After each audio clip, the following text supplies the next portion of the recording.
నాగర్ కర్నూలు జిల్లాలోని కాంగ్రెస్ మైనార్టీ కార్యాలయంలో కాంగ్రెస్ మైనార్టీ అధ్యక్షులు హబీబ్ మీడియా సమావేశం నిర్వహించారు. ఈ సందర్భంగా ఆయన మాట్లాడుతూ రాహుల్ గాంధీని జైలుకు పంపించాలని బీజేపీ పార్టీ ఎన్నో కుట్రలు చేస్తుందని, మీరు ఎన్ని కుట్రలు చేసినా రాహుల్ గాంధీ భయపడడని, బీజేపీ అవినీతిని బయటపెట్టడమే రాహుల్ గాంధీ లక్ష్యమని తెలిపారు.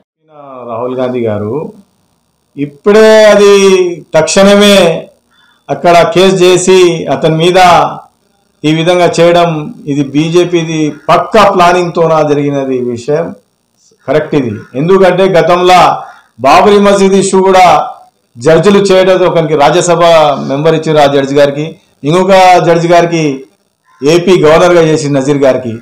ఇటువంటి ప్రభుత్వం నువ్వు ఏ విధంగా నీ రాజ్యాంగం ఒక లా అనేది నీ చేతిలో పెట్టుకొని ఐడి కానీ సిబిఐ కానీ ఈ విధంగా చేసి ప్రతిపక్షానికి కూలగొట్టాలి, ప్రతిపక్షానికి లేకుండా చేయాలి అని కొన్ని లక్షల కోట్ల కుంభకోణం ఉంది ఆదాని అంబానీ దానికి రాహుల్ గాంధీ చేస్తున్నాడని అతని మీద కక్ష గట్టి చేస్తున్నావు. ఇంకా గతంలో చాలామంది చెప్పారు, వాళ్ళకి కాలేదు. అసలు అన్నీ తీయండి, ఇప్పుడు అందరికీ చేయండి, అది మేము కూడా దాన్ని స్వాగతిస్తాం.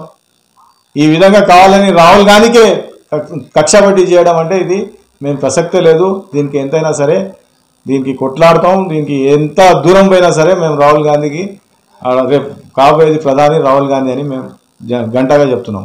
కాంగ్రెస్ జై కాంగ్రెస్.